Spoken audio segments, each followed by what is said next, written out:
noches a todas y todos. Soy Norberto Lloves, el secretario científico de la Escuela de Psicoterapia, y hoy tenemos nuevamente psicoanalistas dialogando con las letras. Le doy la palabra a su coordinadora de hoy, Beatriz Rodríguez. Beatriz, es que desmutearte, por favor.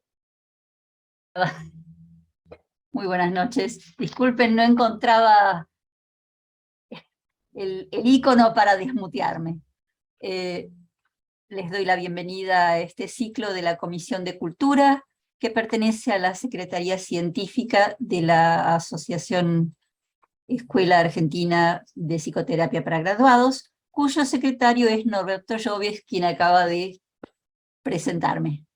Psicoanalistas dialogando con las letras es un ciclo que se inicia como un grupo de colegas y amigos interesados en indagar sobre la escritura y la palabra, con el fin de brindar un espacio de apertura y reflexión. Este grupo está coordinado por Alicia Levín y por Verónica Ginocchio, compartiendo el trabajo con María Casariego de Gainza, Mabel Fuentes, Edurne Recalde, Beatriz Rodríguez, quien les habla, Daniel Slucky, Carlos Baise y Abel Zanotto. Se trata de un espacio inaugurado el 11 de agosto de 2020 y que hoy presenta un nuevo encuentro llamado La poesía y sus mundos. En este encuentro van a dialogar Mario Ortiz y Florencia Fragasso. Voy a presentarlos a ambos ahora, así luego no interfiero en el diálogo entre ellos. Mario Ortiz nació en Bahía Blanca en 1965, es profesor y licenciado en Letras por la Universidad Nacional del Sur, es docente en escuelas secundarias y en la propia universidad, participa en proyectos de investigación del área de literatura y también de historia regional, especialmente en el área de la Amazonería. Sus textos cruzan poesía, narrativa y ensayo, llevan el título general Cuadernos de Lengua y Literatura.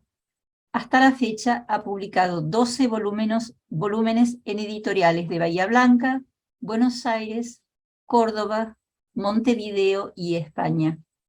Fue libretista radial junto al escritor Luis Sagasti y participó en los inicios del grupo Poetas Mateístas junto a Marcelo Díaz, Sergio Raimondi y Omar Chauvier. Fue colaborador del proyecto editorial Vox, que dirige el editor bahiense Gustavo López, y en la actualidad está cursando la maestría en literatura argentina en la Universidad Nacional de Rosario, y su tema de tesis es la narrativa de temática apocalíptica del padre Leonardo Castellani. Florencia Fragasso nació en 1975 en Lomas de Zamora, provincia de Buenos Aires. Se formó en la licenciatura en Letras en la UBA y en la diplomatura en Literatura Infantil y Juvenil en la UNSAM. Como poeta se formó en los talleres de Daniel García Helder, Mirta Rosenberg, Osvaldo Bossi y Fabián Casas. Sus libros de poesía son La Poda, 20 sillas, Melliza, Superpoderes, Extranjeras, Poemas de la Observatriz, Sinestesia, Mi amiga me habla desde lejos, Raf y su puerta, y participó, entre otras, de las antologías ¿Qué hubiera dicho Safo?, Literatura y Maternidad, Baldío, este es Premio Fundación Victoria Ocampo, y publicó poesía y traducciones en revistas como Vox, Hablar de Poesía y Tse, entre otras. Trabajó 10 años como guía cultural de la ciudad de Buenos Aires junto a Eternautas y Viajes Históricos, forma parte del Festival Poesía en la Escuela y forma parte de Poeplas, ciclo de poesía para las infancias. Se desempeña como coeditora del editorial Tren Instantáneo y coordina talleres grupales e individuales de lectura y escritura. Bueno, con ustedes, nuestros poetas. Mario. Bueno, muy buenas noches, muchísimas gracias. Los saludo a todas, a todos desde Bahía Blanca. Y bueno, yo lo que le voy a pedir a la coordinadora, que por ahí cuando llegue la hora en que tenga que ceder la palabra, que me avise, porque si no, uno empieza a hablar y se olvida, y pierdo la noción un poco del tiempo. Bueno, muchísimas gracias, realmente. Lo que yo pensaba conversar un poco esta noche es algunos núcleos de preocupaciones que atraviesan mi literatura, los textos que he escrito. Y yo pensaba, digo, un posible disparador de arranque de esta charla es algo que me ha movido mucho y que de hecho lo he volcado en un libro, algo que decía Vladimir Mayakovsky, el gran poeta de la Revolución Rusa, cuando escribía, por así decir, su arte poética y sobre, digamos, qué tenía que hacer la poesía en ese contexto revolucionario. Estamos ubicados bien década del 20, ¿no? Pleno proceso de construcción del Estado socialista soviético en el cual él participó. Él decía algo increíble: hay tareas que solamente la poesía puede llevar a cabo. Entonces, uno se queda pensando, bueno, ¿cuáles son esas tareas? Para él, bueno, obviamente era acompañar ese proceso revolucionario, acompañar las luchas obreras. Aparte, él participó también como poeta en todo lo que fue el proceso de agitación y propaganda, etcétera, etcétera. Pero ese enunciado se puede ampliar más allá de ese contexto revolucionario y aplicarlo a nuestros días, hoy, ¿no? Y pensar, bueno, ¿hay tareas que solamente la poesía puede llevar a cabo? Creo que sí. Y de hecho que un poco en mi literatura creo que intenté, si no demostrarlo, al menos planteármelo. Y una de estas cuestiones que, digamos que la poesía, o al menos la mirada poética, puede y debe llevar a cabo, tiene que ver con algo que ya también planteaba otro gran teórico ruso, Víctor Shklovsky, el tema de la desautomatización. ¿Qué quiere decir esto? Que nosotros vivimos en este mundo como automatizados, nos levantamos a la mañana, nos lavamos la cara, cepillamos los dientes, vamos al trabajo, volvemos, etcétera, pero como lo hacemos por rutina, el mundo, por así decir, se vuelve como invisible. La automatización vuelve al mundo invisible. Entonces, el arte tiene que estar allí, ¿para qué? Para desautomatizarlo, para volverlo perceptible, para tomar conciencia de la realidad del mundo que está allí.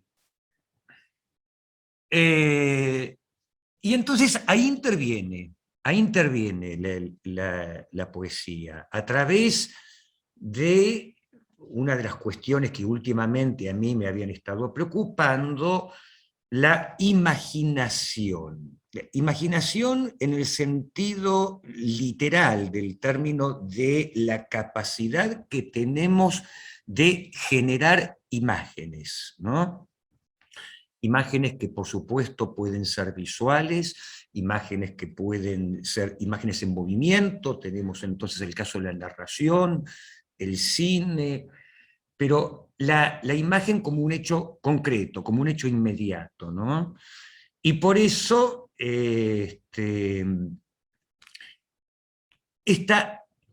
fenómeno de la imaginación, que esto yo lo había escrito aquí en una parte, que por eso también en uno de mis libros, de los cuadernos de lengua y literatura, había puesto: solo a partir de lo real podemos elaborar construcciones imaginarias. O sea, la realidad supera a la ficción. Esto es una parte de la verdad, ¿no es cierto? Como bien sabemos y como también lo han pensado algunos filósofos vinculados al racionalismo en el siglo XVIII, ¿no? Lord Keynes, por ejemplo.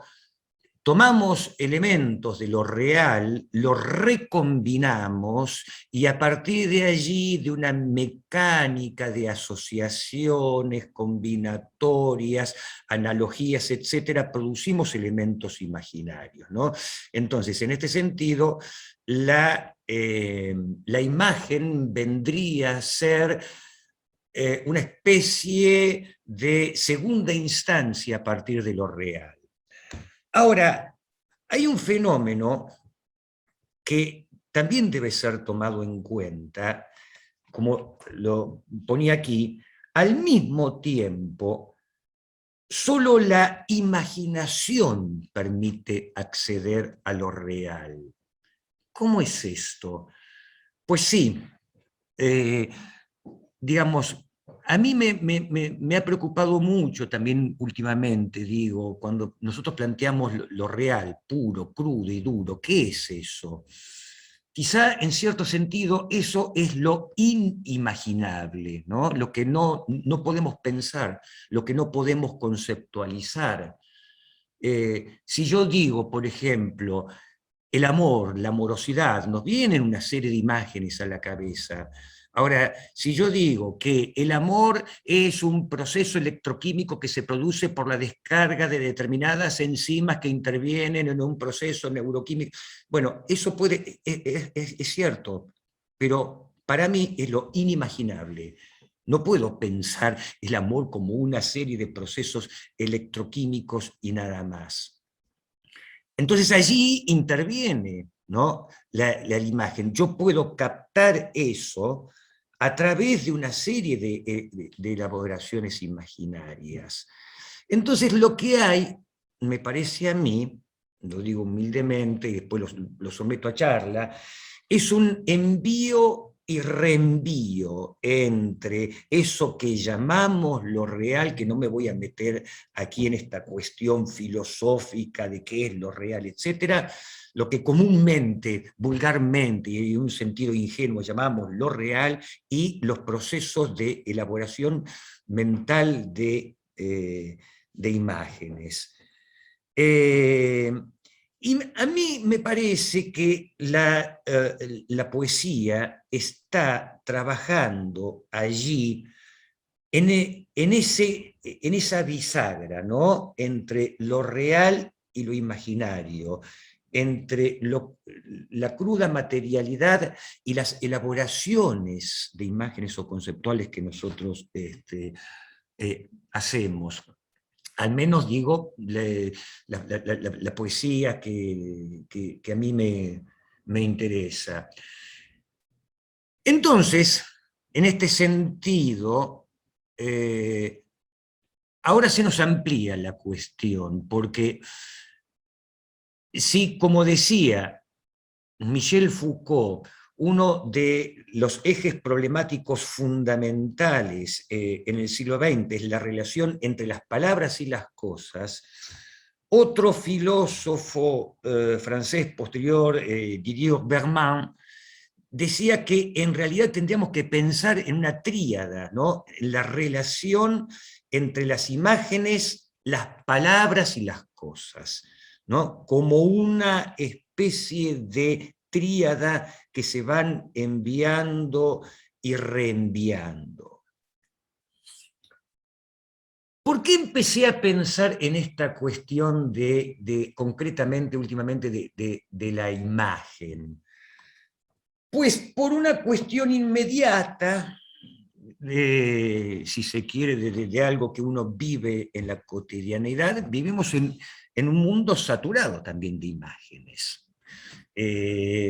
Fíjense que vivimos en una sociedad mediatizada, con un bombardeo abrumador de imágenes, imágenes traumáticas, imágenes estereotípicas, en donde la imagen se nos revela o se nos impone a veces en sus costados más autoritarios, ¿no?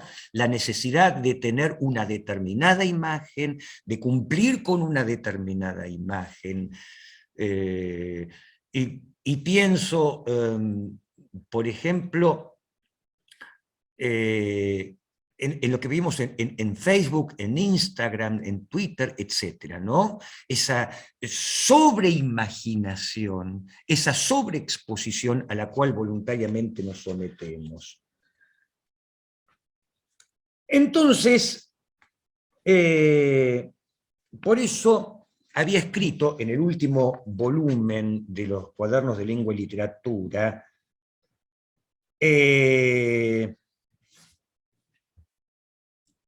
había escrito lo siguiente: ¿cómo nace una imagen? ¿Cómo se origina la palabra que escribimos sobre la hoja en una tarde como esta en la que estoy pensando, pasando los apuntes en limpio en el escritorio en esta habitación? Salen al paso varias preguntas y dudas. ¿Por qué volver a pensar en la imaginación cuando vivimos en medio de un desborde incontrolable de imágenes? Leo por ahí que en un solo día promedio se suben a Instagram 80 millones de fotos y que hasta 2016 ya se habían compartido 40.000 millones de caras sonrientes, poses, mascotas, playas y reuniones sociales, sin contar las publicidades, campañas electorales y emoticones, y sobre todo escenas y fotos traumáticas que creíamos no ver nunca más en este país. No se trata de negar las condiciones culturales y tecnológicas, sino aprovecharlas para desviarse de esos rasgos autoritarios, captando algunas relaciones entre las palabras y las cosas en el momento en que se condensan en determinadas figuras. Es decir, no podemos eliminar las imágenes, no podemos eliminar la imaginación. Entonces, ¿qué es lo que debería ser ahora sí la poesía?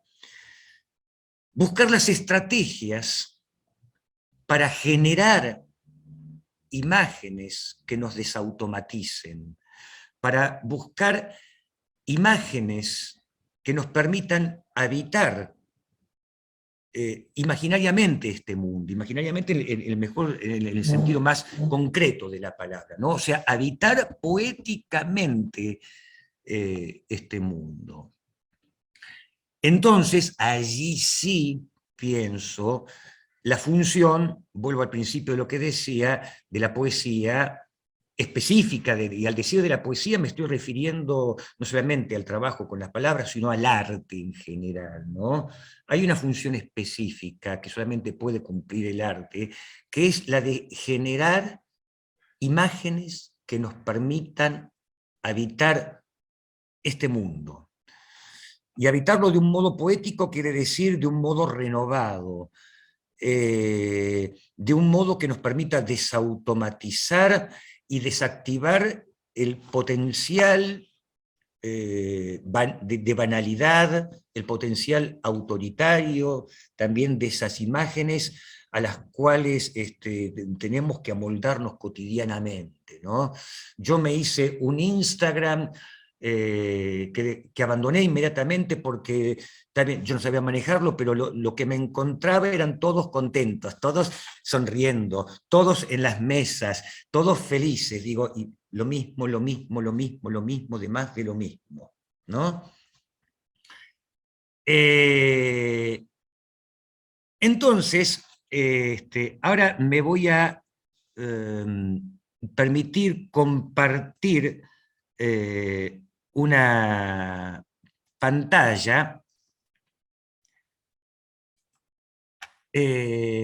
Bien, calculo que ahí lo están viendo, ¿no es cierto? ¿Se ve bien? Sí. Fíjense qué fue lo que hice cierta vez. Encontré en la calle, arrojado en la esquina, cerca acá de mi barrio, esta carcasa de televisor junto con otros desperdicios electrónicos que alguien tiró allí para que se lo lleven los recolectores. Entonces dije, ok, si de aquí a un rato no pasa ningún recolector que se lo lleve, me lo voy a traer yo a mi casa. Me lo traje, efectivamente, y lo puse en el patio de mi casa. Entonces, esa carcasa de televisor, inservible en principio porque no cumple su función de televisor, o sea, de ver a la distancia, la pongo sobre la parra que tenía aquí en mi casa y se convierte en un aparato nuevo. Imaginariamente se convierte en un aparato nuevo que me muestra otras imágenes. Ese aparato le puse un nombre que es homoscopio. No es el telescopio, aquello que vemos a la distancia, el periscopio, lo que permite ver alrededor, o el microscopio, lo que permite ver en lo pequeño, sino el homoscopio, lo que permite ver exactamente lo mismo que está del otro lado. Entonces, ustedes me dirán, bueno, pero ¿para qué sirve ese aparato? Es completamente inútil. Sí y no, porque yo digo, ¿conciben ustedes una pantalla que ofrezca una imagen más nítida que esta que está allí, que nos permite ver esas hojas con una nitidez absoluta? No, no la hay. Esa pantalla muestra con una nitidez tan perfecta que es casi la cosa misma, y es la cosa misma, ¿no?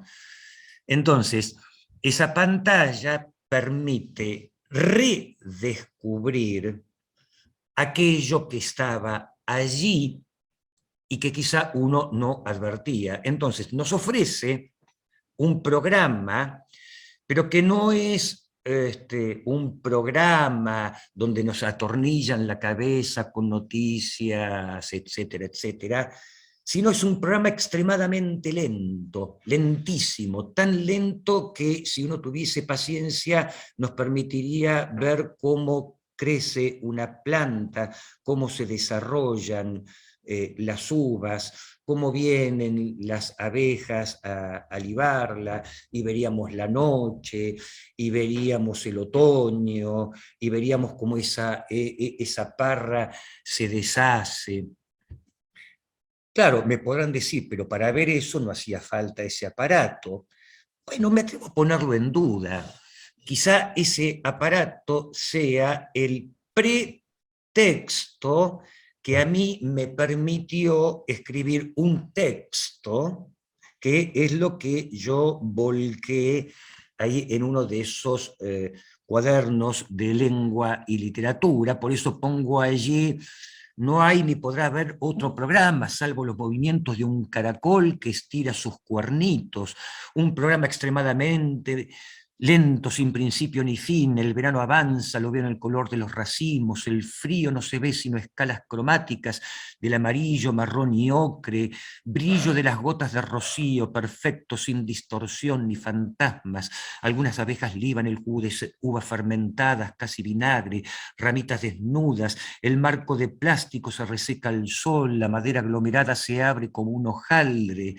Marcelo, mi vecino que anda detrás de las chapas que tenemos de medianera, enciende el compresor y trabaja un rato, serigrafía impresiones para fin de año, de la pantalla sale humo, el vecino del fondo quema pasto y hojas, las primeras heladas son una película blanca finísima, gotea el volumen por las tormentas en el orificio de los canales, una débil corriente de agua gris, otra helada y es de noche, otra y es de día, blanco y negro, los botones verdes se abren, agitación de pétalos, savia, néctar y polen, pequeñísimas esferas en racimo y esponja de panadero, abeja, zumba, abeja y moscas sobre las espiras del caracol, Marcelo otra vez, el compresor de fin de año. Entonces, fíjense que... Perdón, Sí, ¿podemos quedarnos acá? por supuesto. No. Eh, es una invitación a que nos acompañe Flor y luego un poco de diálogo. ¿Cómo ¿Sí? no? Gracias. Florencia. Hola, Estamos estaba ahí como fascinadas. embelesada escuchando a Mario. ¿Me escuchan bien? Y, y mirando su imagen y escuchando el poema, y más allá de lo que yo tenía preparado para compartir hoy, me gustaría recordar a una poeta que se llamaba Elizabeth Bishop, que la traigo por esa imagen del homoscopio que recién nos compartió Mario, porque Elizabeth Bishop decía en una especie de ensayo donde explicaba algo o trataba de compartir algo de su poética, decía algo así, estoy como recordando de memoria esta traducción, decía algo así como, si uno o si una está en el marco mental adecuado, todo te pega poéticamente. De hecho, ella usa la palabra marco, la palabra frame, para hablar de esto. Y cuando empezó Mario a mostrar el homoscopio y a contar de qué iba, inmediatamente me vinieron las palabras de Bishop, ¿no? Sobre ese marco mental en el que si estás conectado o conectada o en sintonía con ese enfoque, todo, cualquier cosa de la vida cotidiana puede pegarte, como dice ella poéticamente, ¿no? Me parece una hermosa metáfora para hablar de algo que también Mario mencionó al principio, que es la mirada poética, más allá o más acá de la poesía, ¿no? La mirada poética. Así que, bueno, me enganché con eso, porque es una imagen, digamos, muy fructífera, me parece, ¿no? Muy disparadora para hablar de poesía y para seguir escribiendo. Bueno, me quedé con un montón de ganas de preguntarle cosas a Mario también y de dialogar, no sé si ahora o mejor al final, como Beatriz me indique, para no modificar la dinámica. No, en este momento esperamos que vos nos cuentes lo tuyo y luego va a haber preguntas del público y también un diálogo entre ustedes si lo desean. Gracias, buenísimo. Bueno, me quedo igual con eso ahí dando vueltas, con esa idea del marco mental y de la mirada poética que mencionaba Mario y que me trajo la voz de Elizabeth Bishop, una gran poeta norteamericana del siglo XX. Bueno, yo agradezco también esta invitación mucho, son ocasiones que me resultan muy interesantes para pensar la propia práctica de escritura y de lectura, ¿no? Como muy buenas ocasiones para garabatear algunas notas sobre cosas que una viene haciendo o pensando o escribiendo.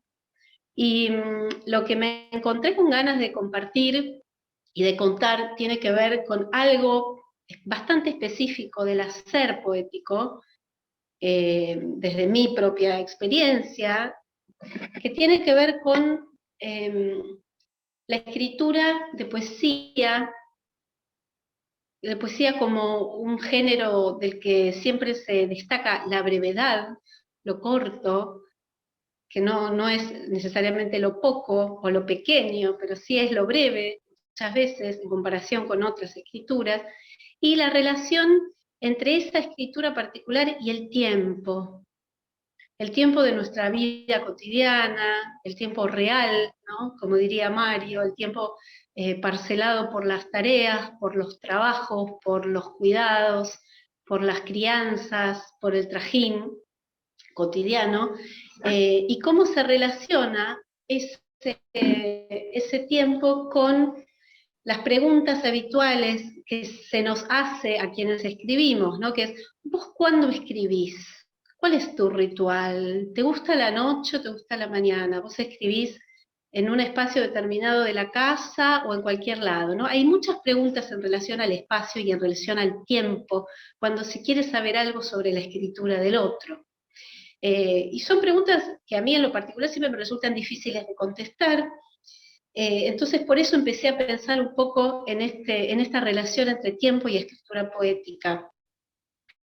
Hay una cita de Clarice Lispector, que quizás conozcan. Clarice Lispector fue una gran escritora brasilera del siglo XX. Ella tiene una serie de textos híbridos que a veces se llaman crónicas, medio ensayísticos, en donde desliza muchas ideas en las que después no profundiza, ¿no? No es una escritora teórica, ¿no? Si bien hay algo del tono del ensayo en muchos de sus textos, y ella, así medio al pasar, como suele hacer Clarice en estos escritos, dice lo siguiente, lo voy a leer, cito: escribir es el modo de quien tiene la palabra como carnada, la palabra que pesca lo que no es palabra. Cuando esa no palabra, la entrelínea, muerde la carnada, algo se escribió. Una vez que se pescó la entrelínea, se podría arrojar fuera la palabra con alivio. Pero ahí cesa la analogía. La no palabra, al morder la carnada, la incorporó. Lo que salva entonces es escribir distraídamente. Y ese es el concepto que a mí me resuena, el de la escritura distraída. ¿Qué cosa sería la escritura distraída? ¿Y por qué me resuena como algo familiar? No solo a nivel personal, sino en relación a conversaciones con otras escritoras y escritores, ¿no? Que compartimos espacios y demás. Esto de la escritura distraída. Entiendo yo que esa escritura distraída, que es la que salva, ¿no? Que es una idea que me viene rumiando, sería algo así como la escritura que sucede antes de ese momento, como decía Mario, en el que uno se sienta a pasar en limpio las notas, ¿no? Como un momento previo en donde se podría decir, bueno, hay pensamiento, hay mirada, pero yo creo que también hay escritura, aunque no sea la escritura desde el punto de vista tecnológico, ¿no? De sentarse a escribir con una máquina o con un papel y un lápiz. Creo que en esa previa, en donde el tiempo está parcelado por las actividades reales, por las actividades cotidianas, creo que la escritura va aconteciendo de alguna manera en paralelo a ese tiempo, como si la escritura tuviera un tiempo propio, mucho más extendido y mucho menos atado, ¿no? A ciertas formas, y ahí hay algo que se va entretejiendo, se entreteje una imagen con otra imagen, una lectura con una lectura anterior, y muchas veces, y esto lo cuento como experiencia personal, muchas veces cuando encontramos ese ratito, a veces escaso, para sentarnos a escribir, nos encontramos con que aparece algo casi entero, o que empezamos a tirar de un hilo, y que ese hilo en realidad tiene detrás una madeja que pide ser desanudada. A mí me pasa seguido esto, yo escribo poco, yo diría que soy una poeta que escribe poco. Escribir no tiene nada que ver con editar, escribo poco en el sentido de que no pueden pasar semanas y hasta meses en los que yo no escribo una palabra de poesía, pero me doy cuenta y cada vez más que cuando me siento a escribir, después de esas semanas o de esos meses, hay algo que empieza a venir como si se hubiera gestado antes, bastante orgánicamente, ¿no? Incompleto, pero bastante orgánico. Y me resulta muy curioso. Me pasó, por ejemplo, con un libro que publiqué en el año 2019, pero que fue escrito antes, que se llama 20 sillas. Acá tengo el libro, no sé si la imagen se ve. 20 sillas es un libro que tiene 20 poemas y que yo escribí de una sentada, ¿no? Justamente la metáfora de la sentada va para la silla, o también de un tirón, como se dice, ¿no? Habitualmente. Lo escribí de un tirón de ese hilo, ¿no? Que tracciona una madeja del otro lado.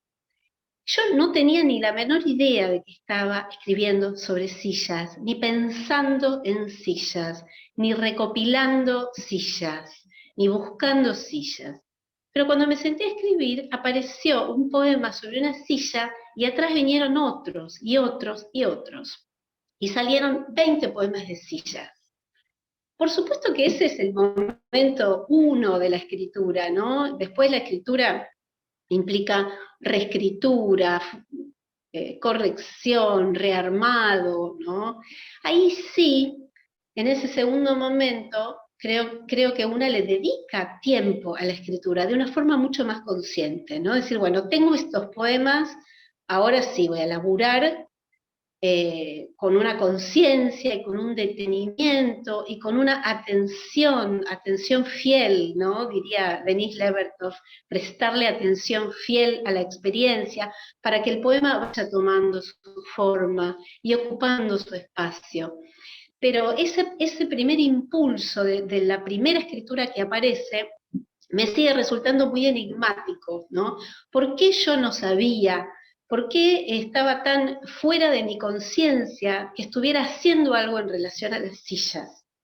Me parece interesante también pensar la experiencia de la poesía como contraria a la experiencia temporal del día a día. En este sentido, entiendo, digamos, muy cercanamente o con mucha familiaridad lo que decía Mario sobre la desautomatización en el sentido del tiempo en particular, ¿no? En este caso.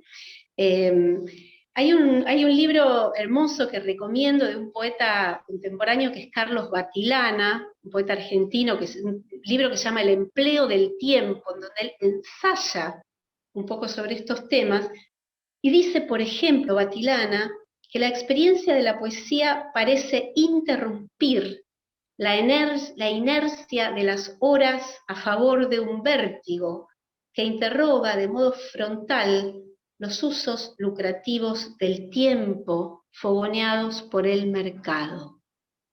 Esta idea de la experiencia de la poesía como que interrumpe la inercia de las horas e impone un vértigo porque el tiempo de la poesía es imposible de asimilar previamente, no sabemos cuánto tiempo vamos a estar escribiendo, cuánto nos va a llevar una escritura, ¿no? Hay algo de eso que me resulta especialmente enigmático.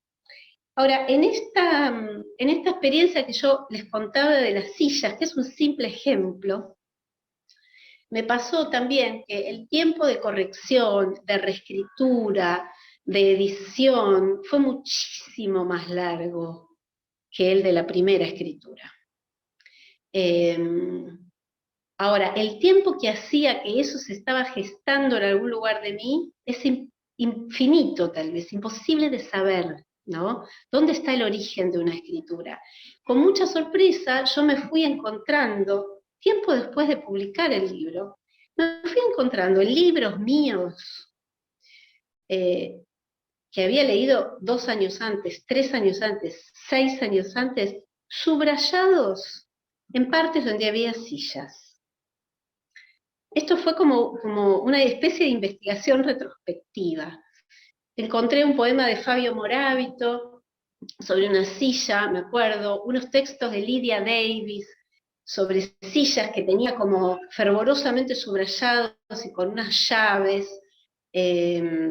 También un poema de Denise Levertov, que es una poeta que me encanta, sobre una silla, y yo para nada tenía esas imágenes presentes de una forma consciente cuando escribí los poemas. Y fui encontrando, incluso encontré en un diario, en un diario que yo escribía, unas notas sobre una muestra que vi en una galería de arte en el 2007, o sea, unos 10 años antes de escribir este libro, unas notas sobre una muestra de sillas que había visto en una galería de arte que me había impactado mucho por lo que decían las notas, ¿no? Yo no tenía memoria real de eso, si es que existe una memoria real y otra que no lo es. No tenía memoria de esas recopilaciones de sillas, ni me consideraba una persona con un especial interés por las sillas. Y ahí apareció ese libro, casi entero, ¿no?, en su génesis. Por eso vuelvo a la idea de la escritura distraída que proponía Clarice Lispector, ¿no? Etimológicamente es muy interesante también, porque distraer o distracción, que es una palabra latina, ¿no?, distractio, tiene la dis, que implica una separación, y después el verbo latino que es tragere, con H, traere, que es arrastrar, tirar, traccionar, ¿no? La idea del tironeo hacia otro lado. Y me parece que explica de una manera bastante bella, por lo menos, cómo vivimos muchas de las personas que escribimos. Con una especie de tironeo, ¿sí?, o de tracción hacia algún otro lado, mientras cumplimos con nuestras actividades cotidianas, nuestros horarios pautados, nuestras agendas, sobre todo quienes trabajamos de otra cosa que no es escribir, ¿no? Así que me parece que, bueno, que vale la pena repensar esta idea, ¿no? Les quiero compartir, solo por el goce de leerlo y de compartirlo, un poema de esta escritora que les mencioné, Denise Levertov, que es un poema que me encontré subrayado por mí cuando ya había publicado el libro de las sillas, del que no tenía recuerdo, y ahora se volvió un poema central para mí, que se llama El crecimiento de un poeta. Tiene muchas partes, voy a darles solo una partecita. Denise Levertov fue una poeta de la generación Beat, digamos, una poeta nacida en Inglaterra, pero que escribió y publicó en Estados Unidos, sobre todo, y el poema de Levertov dice: hacer poemas es encontrar una silla vieja en la banquina, llevarla a casa, al altillo, un caballo perdido en el lago, un barco extraviado en la maleza de la orilla fosforescente. Luego, en la mecedora rota, despegar hacia la realidad. Al reino de la ambrosía y el pan duro no se llega arrastrándose. Recién cuando los pies empiezan a bailar, cuando la silla rechina y galopa, se abren las puertas y nos descubrimos adentro del reino sin rey. Aquí llegó el momento horrible. Pues se me hizo rapidísimo, no sé qué pasó con el tiempo. Ustedes verán. Es el tiempo otro de la poesía. Vamos a hacer una cosa y yo los invito a dialogar unos minutos entre ustedes, unos minutos breves, porque tengo algunas preguntas también de la audiencia. Entonces, puedo hacer 2 o 3 comentarios para Mario, algún comentario para Flor y algunos para ambos. Y ustedes se arreglan en las respuestas. Bien.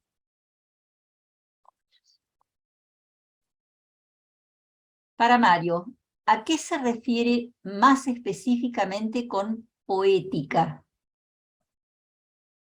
Sigo.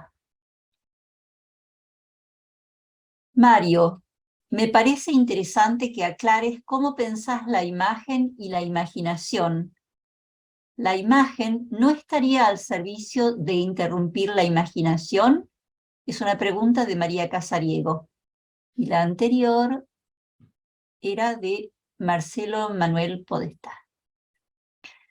Alicia Levín comenta, gracias Mario, ¿será cuando decís de los núcleos de tu preocupación en la escritura que hay imágenes poéticas y otras puro vacío que nos colocan pasivamente frente a la pantalla?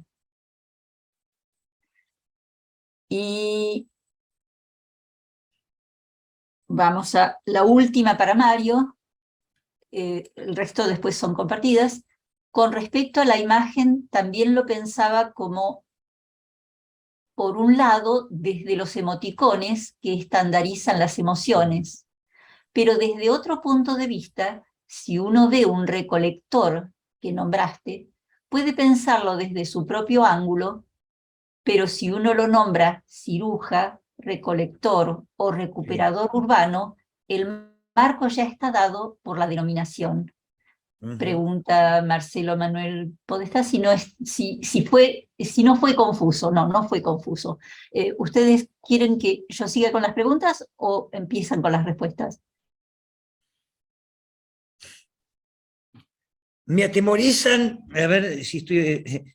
Me atemorizan las preguntas, porque hay algunas que no sé si voy a poder responder. A ver,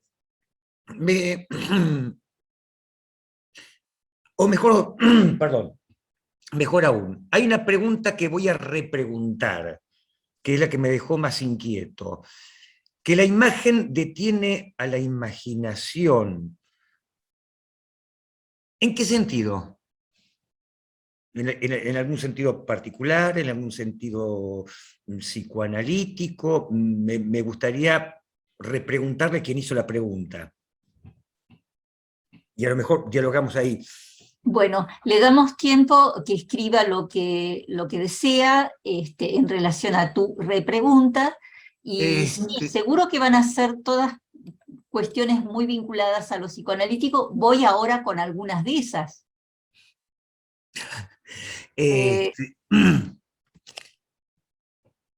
Pregunta Aníbal Repeto. El texto de las palabras y las cosas, en última o primera instancia, son una misma entidad, la palabra cosa, y recién en una segunda instancia, proceso secundario mediante, la palabra puede intentar, vanamente, recubrir a la cosa. Voy con un comentario más. Los psicoanalistas, este es de Verónica Ginocchio, nos planteamos la formulación de una interpretación intentando que el lenguaje utilizado tenga sobre todo un poder evocador. Me gustaría que siguieran desarrollando ese diálogo entre la imagen y la palabra. Gracias por tan bellas presentaciones. Y bueno, uno más para sí. ambos. Esperamos por ahí que Mario y Florencia, me parece, son una cantidad de preguntas, Beatriz, y después vemos si Mario necesita, podemos por ahí darle la palabra a María también para que diga un poquito más a dónde apuntaba.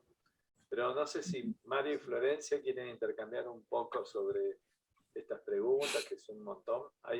Ahora, me encantan los aportes, las preguntas, y bueno, hay también otra pregunta que había quedado allí, u otro comentario, ¿no? La relación entre la imagen y la palabra. Bueno, en un punto es casi consustancial la relación entre imagen y palabra. porque las palabras disparan imágenes y las imágenes a su vez se verbalizan también o se pueden desplegar en palabras, pero hay algo más todavía, y es en la materialidad misma de las palabras. Las palabras mismas son imágenes, son trazos, son figuras, tienen formas, como decía Ponge, ¿no? Y nosotros en la época del diseño gráfico y en la época de los diarios y de la publicidad, sabemos que las palabras y sabemos también que los diseños tipográficos tienen personalidad y tienen textura y tienen, disparan sensaciones también, ¿no? Entonces, sí, efectivamente, la relación entre palabra e imagen yo diría que son casi como, bueno, sí, como consustanciales casi, me parece a mí, ¿eh? Lo digo desde una absoluta ignorancia desde los dispositivos psicoanalíticos, saber disculpar. Lo digo un poco como lo pienso, así en forma un poco salvaje, ¿no? O como lo experimento, por lo menos. Perdón, Mario, ¿puedo agregar algo a lo que estás diciendo? Sí, No, que quizás es una obviedad, pero que me parece que puede aportar algo, que es esto que vos estás explicando también, si lo pensamos desde los verbos, ¿no? La imagen se puede leer y la palabra se puede mirar, ¿no? O sea, ya haciendo esa inversión de mirar una palabra como vos la describís materialmente, cuál es su grafía, cuál es su trazo, qué lugar ocupa en el espacio, cuál es su cuerpo, ¿no? Y por otro lado, la lectura de imágenes, que tiene una larguísima tradición, ya con esa inversión de verbos me parece que también se puede volver a pensar, ¿no? Quería solo agregar eso. sí, sí. Digamos, hay un texto muy raro, hay, como habías mencionado al principio, que puse ahí un poco en el currículo, que me había dedicado, no voy a explicar ahora por qué, porque sería muy largo, pero que por algunas cuestiones de trabajos históricos acá me había dedicado al estudio de la masonería. Hay un libro muy raro, a propósito de lo que decís, Florencia, también, un libro extrañísimo de 1700, raro hasta para los propios masones, que es el Liber Mutus Latomorum. Es un libro producido para instrucción masónica, pero solamente de imágenes, ¿no? De imágenes simbólicas, sin palabras. Sin texto, en la confianza de que allí la imagen sea una suerte de lenguaje universal, el símbolo sea un lenguaje universal que le permita, digamos, al masón ir extrayendo sus propias significaciones, sus propios sentidos, y esto viene también a cuento de algo que hablábamos la vez pasada, cuando nos reunimos, de tu actividad también, ¿no, Flor? Sobre el libro objeto, el libro con la imagen, El libro, digamos, particularmente del libro álbum, ¿no? Que el es libro un álbum, libro ese era álbum, el ¿no? tema, ¿no? Es un extraño objeto cultural en el que en realidad la lectura de imagen y la lectura de texto y la lectura del diseño del objeto confluyen, ¿no? Y que en realidad lo que se termina leyendo no es el texto, no es la imagen, sino es el espacio que queda entre un lenguaje y el otro. Me parece una forma también rica, ¿no? De entrarle a los objetos culturales que tienen más de un lenguaje, proponen desde más de un lenguaje, ¿no?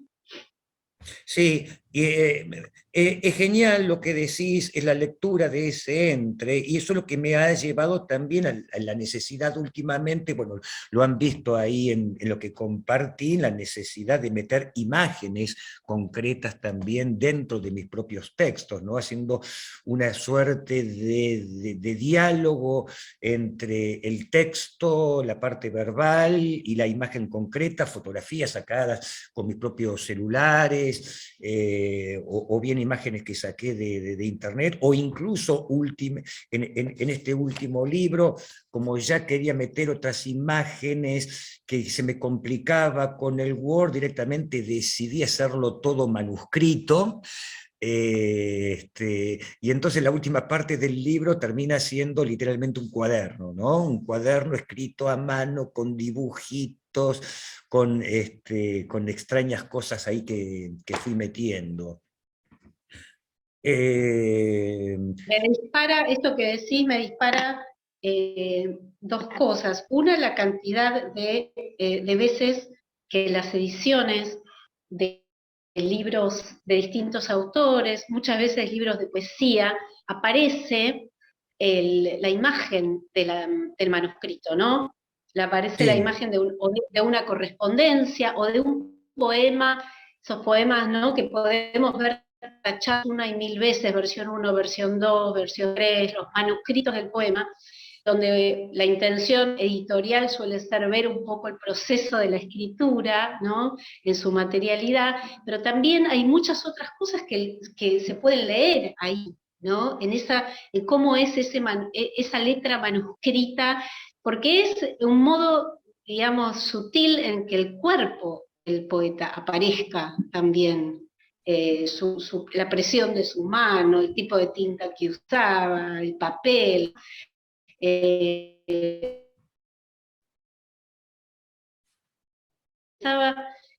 Muchos deben conocer una artista visual argentina que se llamó Mirta Hermisage, que Sí, era sí. digamos, una dibujante, ¿no?, y que los dibujos de Hermisage en realidad son letras manuscritas que se desarman, que no terminan de significar, ¿no?, pero al mismo tiempo son palabras Sí, sí. jugadas desde su cuerpo, ¿no?, desde su forma, desde su trazo. Bueno, imágenes que me dispara escucharte. Sí, sí. Bueno, y acá todavía sigo carburando, o sea, que con otros tiempos también sigo carburando esa pregunta de la imagen, si le tiene la imaginación, etcétera. Déjenme pensar. Le Perdón, voy a ir esta dando era vueltas. la Mientras pregunta tanto, era de María Casariego, me parece que era la imagen a la que te referiste, era la imagen virtual, eso aclaró. Ahora, ah, voy a sí. leer un par de preguntas más y luego ustedes siguen, porque hay mucho, la verdad que genera bastante inquietud esto. Mm. Eh, sí, para ambos. ¿Cómo piensan la relación de la escritura poética con las variaciones de la sociedad y las culturas? Una más. De no estar la carcasa de la tele, a lo mejor nunca hubiéramos mirado la parra. Creo que eso es romper la automatización para ambos. El entrelazado del arte y la palabra, ¿no es la red que nos pesca como humanos? Una más. Florencia y Mario, en los tiempos actuales estamos perdidos en imágenes virtuales y carentes de palabras para expresar las emociones. Estamos frente a un empobrecimiento del Sí. lenguaje y es justamente la poesía, la Mm. literatura, el espacio para poder recuperarla en su esplendor. Te salís de la vaina para contestar, no hablo. Mira, con respecto a la imagen y la imagen virtual y aquello que detiene a la imaginación, puede ser, sí. Como les decía, creo que se los decía a ustedes el otro día también, cuando habíamos tenido la charla previa, preparatoria al encuentro. Stéphane Mallarmé decía que en un delirio textualista, hiperpoético, que para él, quizá en el mundo todo existe para, todo lo que está en el mundo se justifica para terminar en un libro. Todo existe para terminar en un libro poético, por supuesto, y quizá en un libro poético escrito por él. Pero podemos prolongar esto a nuestros días y decir que quizá hoy en nuestra sociedad pareciera ser que todo existe, nuestra vida, nuestros deseos, nuestras pulsiones, los conflictos, todo existe para terminar en un posteo de Instagram, ¿no? En donde nos mostramos y nos mostramos y nos mostramos y nos mostramos muchas veces con imágenes también allí sí estandarizadas, con imágenes que son también estereotípicas, donde nos mostramos y nos obligamos a mostrarnos contentos, felices, lo bien que estamos. En ese sentido, la imagen virtual sí detiene a la imaginación, si esta era la pregunta. Y precisamente contra eso es contra lo que reaccioné escribiendo estas huevadas que puse aquí, ¿no? Digamos, ese costado autoritario, ¿no? Esa compulsión de mostrarnos siempre lo contento y apto que estamos, ¿no? Y esta cuestión de esta ruptura que ya nos llevaría muy lejos entre lo público y lo privado, ¿no? Digamos, esto que, digamos, cualquier momento nimio de nuestra vida es digno de ser publicado, festejado y aplaudido. Bueno, eso también es como una especie de o de mandatos sociales. Ahora, la ciudad, el espacio urbano también con el cual yo he trabajado, que es el espacio también de donde se transita cotidianamente, donde la vida se vuelve invisible, es o puede ser, y de hecho que es al mismo tiempo, un espacio textual. La totalidad de la ciudad es un texto a cielo abierto. Es un texto hecho de ¿qué? De cosas, hecho de carteles, hecho de plazas, de calles, de personas, de historias. Digamos, habitamos en una calle, y acá lo pienso, digo, desde Perec, ¿no? Lo infraordinario, preguntar a lo cotidiano. Habitamos en una calle, ¿qué nombre tiene esa calle? ¿Por qué tiene ese nombre? ¿Quién se lo puso? ¿Qué historia tiene, digamos, ese nombre? ¿Me interpela o no me interpela? Vivo en la calle 14 de Julio, ¿qué tiene que ver la Revolución Francesa conmigo? ¿No? ¿Cómo la pienso yo la revolución? ¿Por qué le pusieron ese nombre y no otro? Entonces comienza allí la ciudad, ahí comienza nuevamente a desautomatizarse. Y para desautomatizarse hay que tener dos cosas. La mirada también, si se quiere, ingenua, curiosa del chico, y también la distracción, pero estar abiertos a esto que decía Florencia, ¿no? A la capacidad de estar distraídos, ¿no? Y que entonces aparezcan como por sorpresa estos estímulos que nos hacen activar la capacidad de imaginar, de fabular, de investigar, porque no se trata todo solamente también hay hasta un trabajo filológico, un espesor histórico, y hay muchas veces las historias concretas son más interesantes que las fábulas que inventamos nosotros, ¿no? Bien, hay una pregunta aquí específica para Florencia. No nos quedemos, nos quedamos atrapados escuchándote, pero Flor, sin ser mi especialidad, pregunta Marcelo, comparto absolutamente tus reflexiones sobre el proceso creativo y su relación con los principios y el tiempo. Es notable, pero cuando se lee poesía se imprime casi automáticamente una musicalidad. Bueno, sí, la música es una de las dimensiones de la poesía, ¿no? Y que por supuesto es algo que se desarrolla en el tiempo. A mí me parece que muchas veces, a grandes rasgos, la poesía o lo poético se asocia rápidamente con algo de lo sutil, ¿no? Y es más difícil pensar la poesía como algo material. Y la música, el sonido, el ritmo, es del orden de la materialidad de la poesía, ¿no? Del mismo modo que la grafía, como hablaba recién Mario, pensar a la poesía en su materialidad y en su sonido me parece interesante como dimensión. Hay un poema que hoy conversábamos con un grupo de taller a la mañana, justamente sobre un poema bastante conocido de Giannuzzi, de Joaquín Giannuzzi, un gran poeta argentino, un hermoso poema en el que Giannuzzi se cuelga con el sonido de una palabra cuyo significado desconoce, ¿no? Que es la palabra hipálaje. Y Giannuzzi, digamos, lo que hace es, en el poema, es transmitir el enamoramiento total del orden de lo fónico, de lo musical, que él tuvo con una palabra cuyo significado voluntariamente se privó de no buscar en el diccionario, ¿no? Me parece como una hermosa condensación de lo que pasa en la poesía en relación a su materialidad musical, ¿no? Como recién comentaban en esa consulta.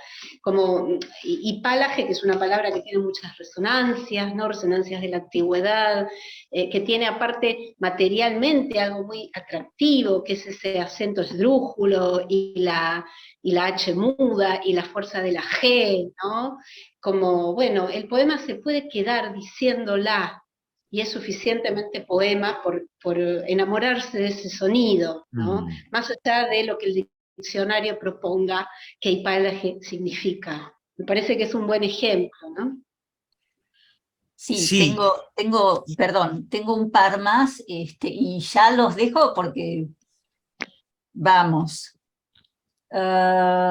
Y agrega a lo que dijo anteriormente Marcelo, y la vibración del sonido de las palabras. Uno elige las palabras también por su musicalidad y su relación con lo que uno quiere transmitir como experiencia. Va una más, de Rosa Amaro. Pensaba desde la poética de las sillas de Florencia en el juego de la silla vacía, que a los psicoanalistas nos resulta tan evocativa en cuanto a la ausencia del objeto, del que no está. Esa ausencia no sería un desafío, además, para encontrar la palabra justa, la anhelada, la que exprese un estado perdón, apareció una nueva y se me movió la pantalla. Vuelvo a la pregunta. ¿Esa ausencia no sería un desafío además para encontrar la palabra justa, la anhelada, la que exprese un estado emocional del poeta que está ausente pero se presiente? ¡Ay, qué bueno! Ese estar distraídos no sería en realidad una conexión más profunda del orden de la intimidad que podría consistir en un soñar en vigilia que luego llevaríamos a la imagen onírica nocturna. Todo para ustedes. Bueno. Como decía el Chavo. Muy bien, muy buena intervención esa, claro, porque en realidad en ese proceso de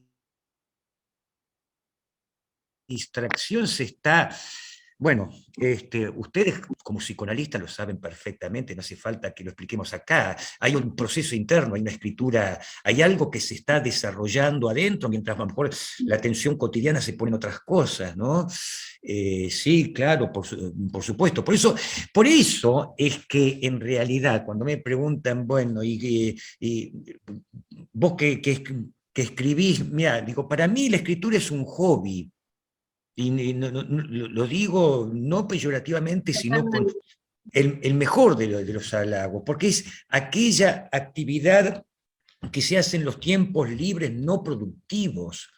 Y precisamente por esto, porque los tiempos de la escritura poética, tal como lo plantea muy bien Florencia, no son los tiempos compartimentados y cronológicos de la producción capitalista, producir tantos poemas en tanta cantidad de días. Y no es por pereza, ni por dejadez, ni mucho menos, sino porque hay otros principios generadores de la palabra, generadores de las imágenes, etc. Sí, sí, claro. Y no quería, antes de que se nos acabe el tiempo, algo que también habías hablado, Florencia, y aquí apelo a la ayuda también de toda la audiencia psicoanalítica que me ayuda a pensar esto, la diferencia entre escribir en computadora y escribir a mano. La escritura manual es un placer insuperable. Yo me atrevería a decir, casi del orden de lo físico, de lo erótico. Sí, sí. No me avergüenzo de decir de un deseo erótico, de decir, de escribir y volcar y ver cómo la mano se mueve y cómo después de escribir un buen rato te queda la mano cansada y cuando terminaste es una cosa maravillosa. Y eso, bueno, eso se pierde en la escritura más oficinesca del teclado, ¿no? Bueno, eso que decís que a mí me pasa parecido, también me hace pensar en las etapas, ¿no?, de la escritura. Vos decías hace un rato, poniendo un ejemplo, que te sentabas a pasar en limpio las notas, ¿no? Claro, entonces, exacto. Pensaba en esas etapas que son todas como micro traducciones, ¿no?, que llevan a un libro. Un libro es el resultado de una serie de micro traducciones, de la experiencia a la primera escritura, de la primera escritura a la corrección, de la nota pasada en limpio, ¿no?, de lo manual a lo informático, después a través luego de la imprenta. Estoy hablando ya de otra cosa, del proceso del libro como objeto y demás, pero me parece que todo eso también hace la escritura, y que son todas estas micropasajes, ¿no?, de una etapa a la otra, todos esos encadenamientos, y todos hacen de alguna manera a la escritura. Me quedé también con algo de las preguntas, creo que de Rosa, era esta pregunta que nos hacía sobre la expresión de un estado emocional, ¿no? Y es un tema sobre el que yo siempre me detengo, que estar en un estado emocional que uno o una quiera transmitir a través del lenguaje poético, eso en general, en mi experiencia, si yo quiero transmitir un estado emocional, en general no me sirve la poesía suele ser inservible, volviendo a un concepto que traía Mario hace un rato, ¿no? La poesía tira para un lado que no es el que yo quiero tirar muchas veces. Por supuesto que uno tiene sus temas, sus obsesiones, sus intereses, sus investigaciones, o como quiera cada uno llamarlo, pero yo no sé si lo que yo escribo expresa mi estado emocional. A veces expresa algo de mí, pero muchas veces expresa más algo del propio lenguaje y del entorno que de mí como individuo, ¿no? Me parece que eso también es un tema interesantísimo para otra charla. E incluso hablamos de la poesía, de la música, la materialidad poética, etc. Pero también por ahí podemos hablar de algo que es el silencio. Y a lo mejor, digo, si la escritura, y lo estoy pensando acá también en relación a la psicología, ¿no? La escritura parte de un deseo. Bueno, a veces no hay deseo de escribir. No. O a lo mejor la pulsión de deseo pasa por otro lado, que a lo mejor que no es la escritura poética, o que es otro tipo de escritura, ¿no?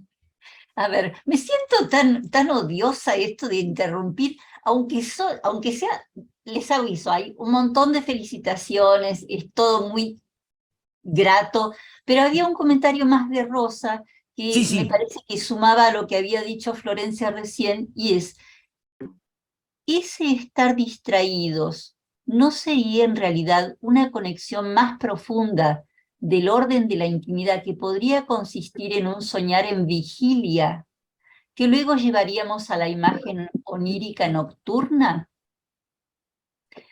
Bueno, yo no sé, con la imagen onírica nocturna no me querría meter, pero me parece muy interesante esa idea del soñar despiertos, ¿no? Porque se me ocurre también, desde fuera del psicoanálisis lo digo, pero se me ocurre que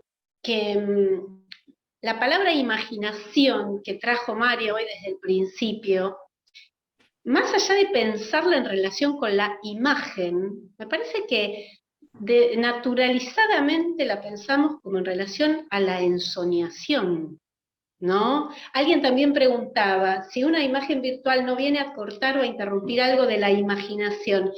Y por alguna razón, cuando pensamos en la palabra imaginación, imaginamos algo volátil, algo cercano al ensueño. Sí. Quizás es un descubrimiento pensar otra vez que la palabra imaginación tiene en su raíz la palabra imagen, ¿no? Porque creo que por alguna razón histórico-cultural que desconozco, creo que tendemos a pensar la imagen como algo fijo y la imaginación como algo ensoñado y en movimiento. Qué bueno poder desarmar eso también, ¿no? Y Se me aparte que la ocurre. imaginación, yo cuando lo pensaba, lo pensaba más, no tanto en relación a lo onírico, sino en relación a lo mecánico, ¿no? Ujú. Al procedimiento técnico de generar imágenes o de desarmar imágenes y crear otras nuevas, ¿no? De hecho, mis libros son como artefactos mecánicos para trabajar sobre eso.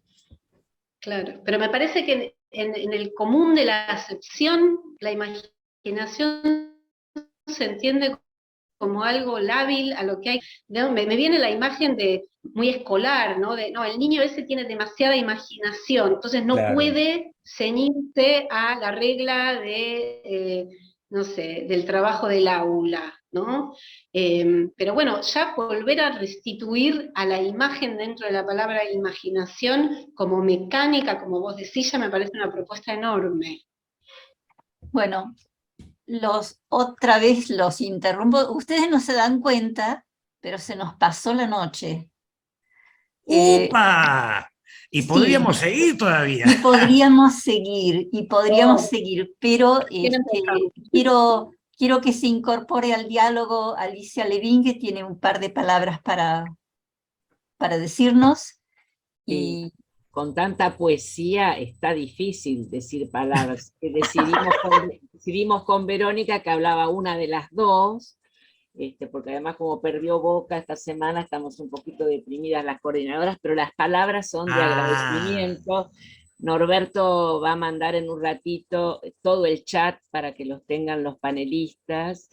Y bueno, gracias al equipo, Beatriz es parte del equipo, estamos todos menos una de las personas, puse ahí que nos motivan a seguir y sobre todo a Vero y a mí que coordinamos y que Norberto nos respalda y nos alienta y es esta hora y sigue felicitando. La verdad que martes a la noche, frío, ¿no? María, está Mabel, María, Abel, está Carlos. Escuchaba por ahí la escansión de la poesía, que bueno, mi marido es poeta, pero yo nunca aprendí, ya lo vieron el otro día, a yo poder leer con esa canción y los escuchaba a ustedes y digo, ¿cómo será, no? Como decíamos con Abel, que Ada Rosmarín decía, el psicoanalista tiene que saber escribir, poder escribir, no hay un saber escribir, poder escribir, y ahí estamos, así que las palabras de Vero y mías son de gratitud al equipo, a ustedes que se jugaron tanto, que nos trajeron esta música con responsabilidad. Si algo tiene este ciclo, es que el que toma la palabra, el invitado, tiene responsabilidad en esa palabra que dice. Así que bueno, Beatriz, todo tuyo el cierre. Estás muteada, Beatriz, con esa ya máquina está, activa. Ya Ay, está. Bueno, nada, les agradezco a los ponentes y a los participantes, las preguntas motivadoras, hermosas, la participación nos encanta y nos estimula. Y los invitamos a nuestra próxima reunión, que va a ser el martes 13 de septiembre, como siempre a las 20:30, donde nuestra mesa va a tratar sobre distopías materializadas. Y vamos a tener el gusto de compartir la mesa Juan Carlos Baise, perdón, Juan Carlos, no, ¿cómo? no sé de dónde puse un Juan. Carlos Baise y Beatriz Rodríguez. Yo. Y nos va a coordinar María Casariego de Gainza, que le sale impecable. Ah, pero Bueno. qué temita, qué interesante. Ustedes pueden venir, va a ser fantástico. Seguro. Sí, sí, ahí estaremos. Lo decidimos Porque en la cena de justa- la María Casariego, ya con unas copitas de alcohol, ¿no? Unas cositas. Ahí hablamos de distopías, así que va a estar bárbaro, ¿no, Norbert? ¿Les parece que abrimos la posibilidad de que los participantes reactiven su audio? Así podemos Claro, aplaudir claro. esta mesa. Ya pueden reactivar el audio y aplaudimos esta mesa fantástica. Muchas gracias. Gracias a ustedes. Gracias a todos los que nos acompañan una vez por mes. Un gusto. Hola, Natán. Hola, Natán.